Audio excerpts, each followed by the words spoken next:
বিশ্ববিদ্যালয় দখলের চেষ্টা হয়েছে, এবিভিপি বনাম এসএফআই বনাম পুলিশ বনাম ধস্তাধস্তি ডিম, এবং যাদবপুরের যে এমব্লেমটা ছিল গেটে লাগানো বিশ্ববিদ্যালয়, সেটা আবার খুলে নেওয়া হলো কালকে। দেখুন, পরিবর্তন হয়েছে, অনেক কিছুই হবে, 6 মাস অপেক্ষা করুন, একটু উঠা পটা উল্টা পাল্টা। তো এটা ঠিক যে দাদাগিরি, দেশবিরোধী ক্রিয়াকলাপ এটা চলতে দেওয়া যাবে না কোথাও।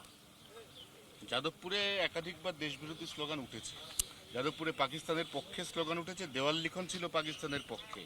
সেই যাদবপুরে কালকে সর্বরী মুখোপাধ্যায় ডাক দিয়েছেন যে কোনো বিদেশি শক্তির হাত যাদবপুরে শক্ত করতে দেওয়া যাবে না। যখনই এরকম কিছু হয়েছে বাকিরা প্রতিবাদও করে না।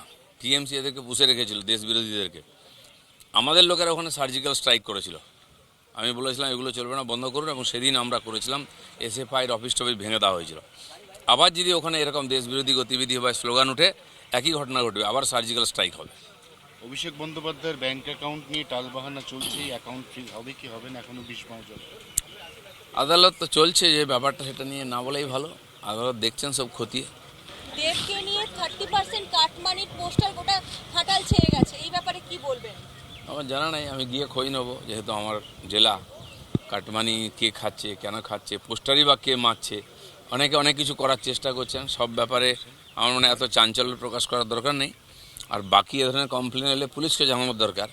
পোস্টার দিয়ে কিছু হয় না, হয়তো রাজনৈতিক চাঞ্চল্য হয়, খবর হয়, কিন্তু সমাধান কিছু হয় না।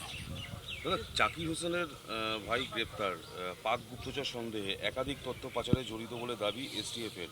কয়লা বাড়ির পাথরের পরে এবার দেখুন, এই ধরনের দেশবিরোধী গতিবিধির যে ক্রিয়াকলাপ পশ্চিমবাংলায় কেন্দ্র করে বহু বছর চলেছে, এখনও চলছে। আমরা সেটাকে সমাধানের চেষ্টা করছি। অন্যান্য রাজ্যে শেষের দিকে চলে এসছে, কিন্তু এই যে বিরোধীরা যে ধরনের আন্দোলন করে, এদের মনোবল বাড়াবার চেষ্টা করছেন। কিন্তু আমাদের সরকার, রাজ্য সরকার, কেন্দ্র সরকার দুটোই এই ধরনের বিদেশি এজেন্টদের এখানে যে বাড়বাড়ান্ত, এটা কিছুতেই সহ্য করবে না।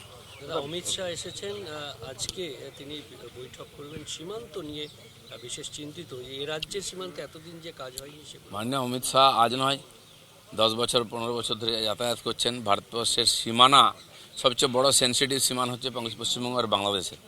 সে সীমানা কী করে আটকানো যায়, তার জন্য আগের সরকারকে বারবার বলেছেন। টিএমসি সরকার জমি দেয়নি। ক্ষমতায় আসার সঙ্গে সঙ্গে 45 দিনের মধ্যে আমরা জমি দিয়েছি, এবং এখনও সেই প্রসেস চালু হয়ে গেছে। 252 কিলোমিটার বেড়া দেওয়া হয়ে গেছে, প্রায় জমি পেয়ে গেছে, কাজ শুরু হয়ে গেছে।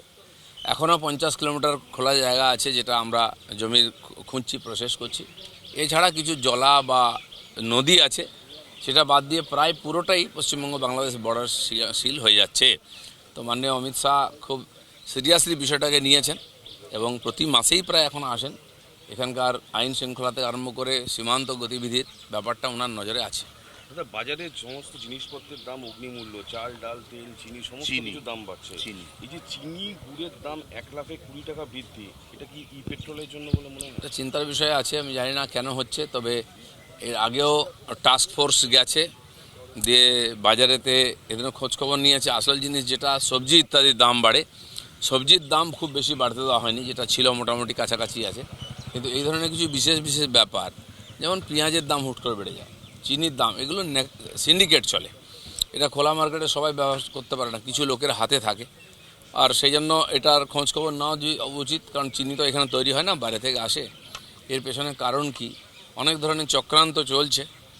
আর তার মধ্যে না পড়ে কেন্দ্র সরকার বিশেষ করে ব্যাপারটা দেখবে, আমাদের তরফ থেকে আমরা নজর রেখেছি। অনেকে বলছে যে আখে যেহেতু ইথানল থাকে, ইথানলটা পেট্রোলে মিশছে, আখের স্টক আর প্রায় নেই বললেই চলে, এবং তার প্রভাবটা চিনির দামে পড়ছে। না, আখের যদি বিক্রি হয়, আমরা জানি এর আগে আমাদের আখ চাষিরা আখ কাটতো না, দাম পেত না। যেমন এখানে আলু, ধানে ইত্যাদি হতো সবজিতে, ঠিক তারপরে সেই আখ নিয়ে গিয়ে নিয়ে তো লাইন করে দাঁড়িয়ে থাকতো, বিক্রি নিত না মিল।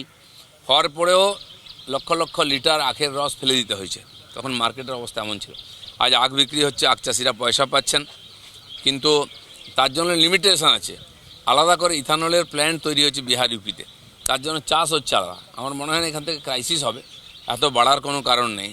পাট কোনোদিন সহায়ক মূল্য পেত না, এবারে কেন্দ্র সহায়ক মূল্য দিচ্ছে 600 টাকার নিচে কুইন্টাল, বিক্রি হচ্ছে 800 টাকা। তো চাষিদের পক্ষে লাভ হয়েছে এটা, কিন্তু কালোবাজারি করে সাধারণ মানুষের মধ্যে ক্রাইসিস তৈরি করাটা, এটা অনুমতি দেওয়া যায় না।